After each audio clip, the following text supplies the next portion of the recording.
So hey guys, welcome to a new video. In a channel update I did recently, or not really recently, but it's one of my more recent videos though. I said that I'm only going to do a top 5 list for best of the year since we really didn't have a lot of movie releases this year, and obviously that warrants basically no worst of the year list because I haven't seen enough films to warrant a worst of the year list. So what we're going to do this year is I am going to do a top 5 list, hopefully shortly, eventually after this video here. It's not going to be this specific video though, because in this video we are going to do a top 10 most anticipated 2020 films of the year. Happy New Year, by the way. So I figured we'd welcome in the new year by basically talking about 10 films that I'm looking forward to the most throughout 2021. And like what I do in my previous videos, the number 10 spot is basically for a film that looking forward to, not number one on the list, of course, but a film I'm looking forward to regardless. Made it into the top 10 list still, but it's probably one of the weakest choices of the bunch. And then with number one being, gotta see it opening weekend, gotta see it opening day potentially, really want to see it really badly. If I could watch it right now, I could, kind of a thing. So that's what you can expect in the number one spot on this list. So let's kind of go over 10 films that are coming out in 2021, supposedly anyway. And they're the films I'm looking forward to the most in 2021 as of this moment. And if they can still maintain their release date, because it is New Year's Day, so who knows throughout the year if Marvel announces, hey, we're going to push this film, or Disney announces, hey, I'm going to push this film back too. So hopefully that doesn't happen, but these are 10 films that I know about at the moment that I want to see the most in 2021. So at number 10, we have Black Widow. Scarlett Johansson's been pushing this for this film for a long time now. I'm curious to see how Rachel Weisz and David Harbour work their way into this movie. It was going to be like the opening movie of the summer movie season in 2020. It's now opening the summer movie season in 2021. So I'm curious to see how that plays out.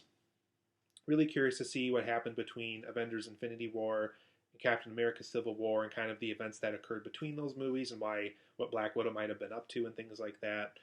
So Black Widow makes it in at number 10 on my list. At number 9, we have Marvel's The Eternals. These people that are supposedly like secretive members of society that have been watching Earth this entire time, but really can't act on anything until an absolute emergency happens. And even the Thanos events of Infinity War and Endgame weren't enough to get them to do what they had to do. So who knows? Maybe in the movie they'll explain why they couldn't help with the Thanos situation. But I am curious to see kind of how Phase 4 kind of properly starts up with Black Widow being before Endgame, and I believe Shang-Chi and one other film I think is supposedly happening right after Endgame and stuff like that. So this is kind of the true Phase 4 startup for the MCU, Phase 4 part of their timeline. So I'm curious to see how that plays out. There's a lot of big stars in it, like Angelina Jolie and Selma Hayek and the guy from The Big Sick and things like that.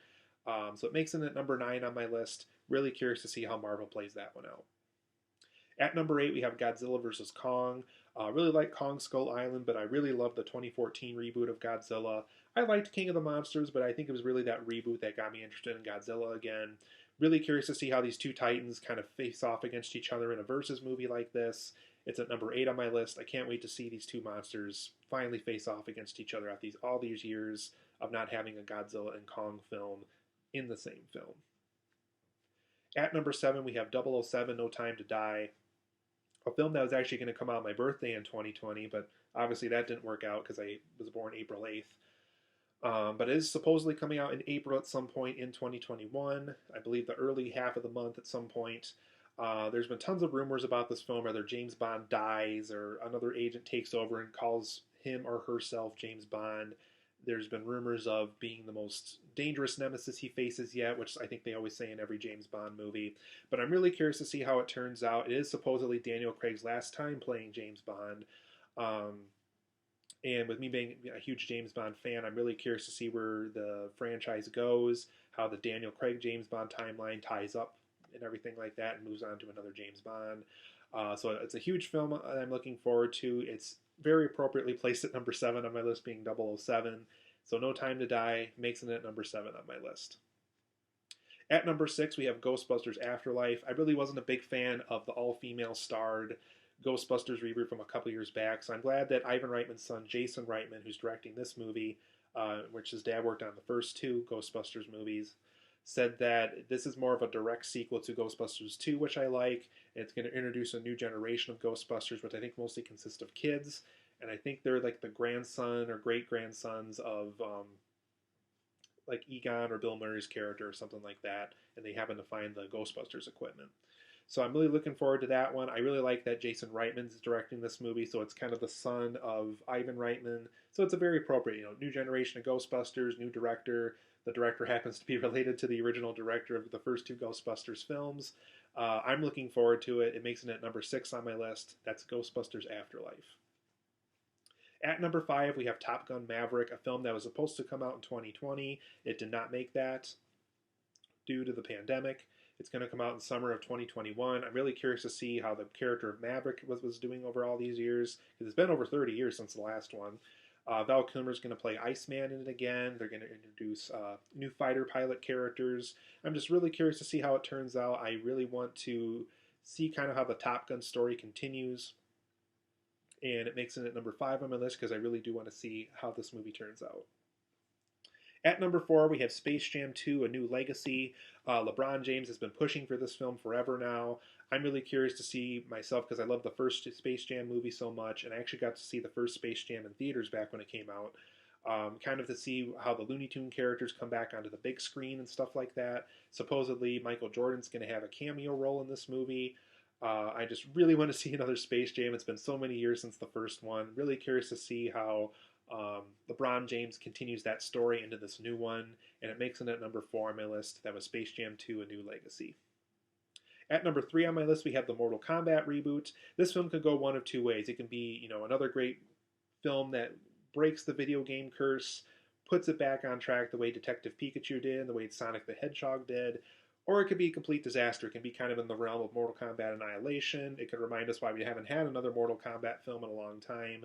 I really hope it doesn't go that way, though. We do have James Wan on board as a director, or not a director, he's a producer of this movie.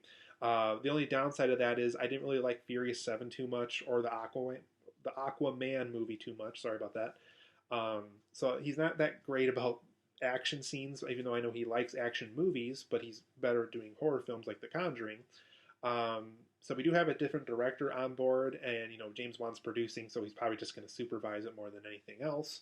But I hope everybody involved with it kind of goes in with good intentions and really makes something better than Mortal Kombat Annihilation. Because keep in mind, the first one wasn't bad. It was really the second one, Mortal Kombat Annihilation, that was the really bad one. Paul W.S. Anderson did that first one and did a great job. And hopefully this new one does introduce a new vision, does something unique and different with Mortal Kombat. It is supposedly going to have an R rating, so it's going to have the violence of the games and stuff like that. But I do hope we get a good story, we get good characters, we care about the characters and things like that in it too. So it really could go either way. I'm really rooting that it's going to be another good Mortal Kombat movie like the very first film, and just ignore the horrific things that happened with Mortal Kombat Annihilation. Makes it at number 3 on my list just because I really am rooting for it. I want it to be a great reboot of the famous video game franchise. At number 2 on my list here, we have Uncharted. This film has been passed around to different directors over time. David O. Russell from Silver Linings Playbook was going to do it at one point. Dan Trachtenberg from 10 Cloverfield Lane was going to direct it at one point. And I think even the director of Bumblebee was going to direct this movie at one point. So Ruben Fletcher, who directed Zombieland, I think has the directing rights for it now. I'm really looking forward to it just because Uncharted really is a video game franchise that kind of has always intended to be a movie, and it really could be great as a movie too. We have Tom Holland as Nathan Drake. We have Mark Wahlberg as his dad, which I know people wanted him to play Nathan Drake instead, but we do have him as Nathan Drake's father, which is still good. I'm just really looking forward to it because I really believe Uncharted has potential to be a great movie. It sounds like the production time for this movie to get it made was not very, very long. So that does kind of make me worried as kind of the quality of this movie and things like that. I think they even had to halt production due to the pandemic at one point. I'm really rooting for it though, kind of like Mortal Kombat. I think it has potential to be a great movie. Really looking forward to it. It really could turn out great if they have the right script and the right director for it. So makes it at number 2 on my list, and that was for Uncharted. At number 1 on my list, though, and this film is another film supposed to come out in 2020. It did not make it, unfortunately. They pushed it to Halloween of 2021. And that's Halloween Kills. Every time I see a trailer for this movie, I get super excited. I actually really liked the 2018 reboot of Halloween. It was actually on my top 10 list for that year. probably in my top 4 Halloween movies. I really liked it a lot. I'm really curious to see what the follow up does because there's so many paths they can go on. There's so many characters that they've now built up. A lot of the original cast members that survived the first movie are going to supposedly have roles in this movie. And I think Anthony Michael Hall is even playing the little boy all grown up in this movie. And Kyle Richards, I think, is the name of the little girl, and so she's all grown up in this movie too. I'm just really looking forward to it. There's just so many different cool directions they could go in now, and they already have another Halloween film lined up after that one called Halloween Ends. So it's interesting to see how that film is going to set up that movie, hopefully, and hopefully still be its own, movie still. I'm just really looking forward to it. I'm a huge Michael Myers fan. I love the Halloween franchise. Really rooting for this one to be kind of one of the best Halloween films ever made, potentially. Really looking forward to it. So those are my 10 films I'm looking forward to the most, you guys. I hope you guys are looking forward to these 10 films as well. Let me know down below some other films in 2021 you guys might be looking forward to. Again, the list for me was Black Widow, The Eternals, Godzilla vs. Kong, No Time to Die, Ghostbusters Afterlife, Top Gun Maverick, Space Jam 2: A New Legacy, the Mortal Kombat reboot, Uncharted, and Halloween Kills. So hopefully 2021 will be a much better year than 2021 was, and hopefully we actually have releases this year too, unlike 2020 did. And I'll see you guys here for the next video. One of my next videos, like I said, is going to be a top 5 best of the year, not a top 10 best of the year this year, just because 2020 really didn't have that many releases. So I'll see you guys back here for the next video, whether it is a top 5 list or just another movie review.